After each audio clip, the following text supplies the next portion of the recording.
seemed like you had a real determination and passion tonight. Yeah, that's certainly something we're looking for on the road. Talked a little bit yesterday about game number 4, and just I would not necessarily say a negative video, but certainly things that went wrong from our perspective. And then today we went with the positive stuff, and we just needed to get more of the positive things that we do well. And I thought we did that real well for the course of the 65 minutes, whatever it took. Through the puck of the net more? Yeah, we were looking to get more pucks in, and we don't certainly play offensively like Providence. I mean, they're more of just getting pucks to the net, where and we certainly made a conscious effort to get a little bit more to that area tonight. And if we've seen lanes and talked a little bit about what we need to do in ozone play to potentially get those pucks to the net. So, we're never going to be a team that's going to get 30-plus shots most nights, but we certainly had a number of great A's tonight and some real good looks. And if we can get to 3 goals, I like our chances. V's played well in some games this year, but he really rose to the occasion tonight. Yeah, especially that last 5 minutes of the third. I looked up with 5 minutes left in the third. It was shots on goal were 4-2.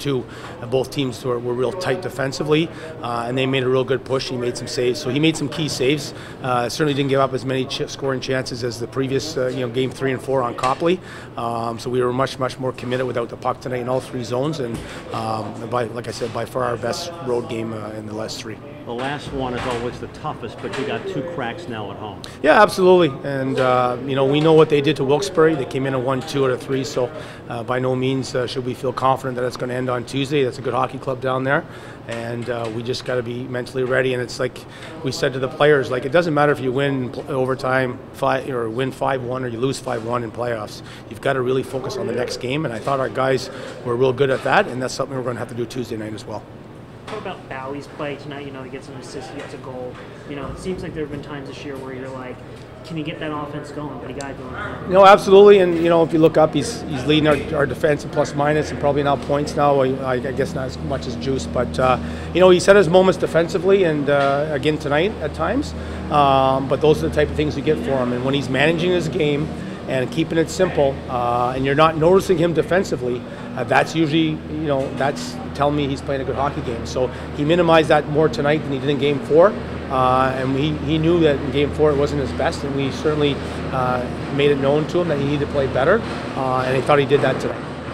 What are your thoughts on Chris Bork's game tonight? Borky was determined, like a lot of our offensive guys. We finished 3rd in the league in goals for a reason. We got a lot of skill, but in playoff hockey, you've got to play the right way. You've got to play a 200-foot game. And I thought Chris Bork, as one of our leaders, was engaged right from the start. His goal came from going inside the dots. A nice deflection. He sets up the winner and breaks the all-time AHL record. He always, he's played with every center, and I've moved him around the lineup quite a bit this year. But when we needed a great game from him, and we needed a good game from the team, it seems going back to last year when I put Stevenson, Mitchell, and Borky together, they come through. And Mitchie brings that workman's-like effort and physical presence. And I think that certainly opens up things for Chris a little bit as well.